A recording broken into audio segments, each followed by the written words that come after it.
اعوذ باللہ من الشیطان الرجیم بسم اللہ الرحمن الرحیم۔ پیارے دوستو، عبرتناک مناظر اور 12,000 یہودیوں کا بندر بن جانا۔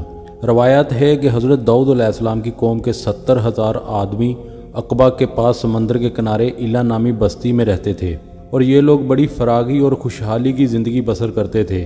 اللہ تعالیٰ نے ان لوگوں کا اس طرح امتحان لیا کہ ہفتے کے دن مچھلی کا شکار ان لوگوں کے لیے حرام فرما دیا اور ہفتے کے باقی دنوں میں حلال کر دیا، مگر اس طرح ان لوگوں کو آزمائش میں مبتلا فرما دیا۔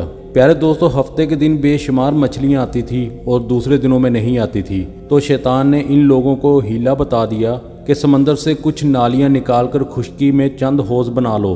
جب ہفتے کے دن ان نالیوں کے ذریعے مچھلیاں حوض میں آ جائیں تو نالیوں کا منہ بند کر دو اور اس دن شکار نہ کرو، بلکہ دوسرے دن آسانی کے ساتھ ان مچھلیوں کو پکڑ لو۔ ان لوگوں کو یہ شیطانی ہیلا بازی پسند آ گئی۔ ان لوگوں نے یہ نہیں سوچا کہ جب مچھلیاں نالوں اور حوض میں مقید ہو گئی تو یہی ان کا شکار ہو گیا، تو ہفتے کے دن کا ہی شکار کرنا پایا گیا جو ان کے لیے حرام تھا۔ اس موقع پر ان یہودیوں کے 3 گروہ ہو گئے۔ کچھ لوگ ایسے تھے جو شکار کے اس شیطانی ہیلے سے منع کرتے رہے اور ناراض اور بیزار ہو کر شکار سے باز رہے، اور کچھ لوگ اس کام کو دل سے برا جان کر خاموش رہے اور دوسروں کو منع نہ کرتے تھے، بلکہ منع کرنے والوں سے کہتے تھے، تم لوگ ایسی قوم سے کیوں نصیحت کرتے ہو جنہیں اللہ پاک ہلاک کرنے والا اور سخت سزا دینے والا ہے؟ اور کچھ وہ سرکش اور نافرمان جنہوں نے حکم خدا بندی کی اعلانیہ مخالفت کی اور شیطان کی ہیلا بازی مان کر ہفتے کے دن شکار کر لیا اور مچھلیوں کو کھایا اور بچا بھی لیا۔ جب نافرمانوں نے منع کرنے کے باوجود شکار کر لیا تو منع کرنے والی جماعت نے کہا، اب ہم ان مصیبت کاروں سے کوئی ملاپ نہ رکھیں گے۔ چنانچہ ان لوگوں نے گاؤں کو تقسیم کر لیا اور درمیان میں ایک دیوار بنا ڈالی اور آمد رفت کے لیے ایک الگ دروازہ بنا لیا۔ حضرت داؤد علیہ السلام نے غضبناک ہو کر شکار کرنے والوں پر لعنت فرما دی۔ اس کا اثر یہ ہوا کہ ایک دن خطا کاروں میں سے کوئی باہر نہیں نکلا، تو انہیں دیکھنے کے لیے کچھ لوگ دیوار پر چڑھ گئے تو کیا دیکھا، سب بندروں کی صورت میں مسخ ہو گئے ہیں۔ پیارے دوستو، اللہ سبحانہ تعالیٰ قرآن پاک میں اس واقعے کو کچھ اس طرح ارشاد فرماتا ہے، اور بے شک تمہیں وہ لوگ بھی معلوم ہے جنہوں نے ہفتے کے دن زیادتی کی تھی، پھر ہم نے ان سے کہا تم ذلیل بندر ہو جاؤ۔ پھر ہم نے اس واقعے کو اس زمانے کے لوگوں کے لیے، ان سے پچھلوں کے لیے عبرت اور پرہیزگاروں کے لیے نصیحت بنا دیا۔ سورہ بقرہ آیت نمبر 65 سے 66۔ تو قبیلے کے لوگ دروازہ کھول کے ان کے گھروں کے اندر داخل ہوئے تو وہ بندر اپنے رشتہ داروں کو پہچانتے تھے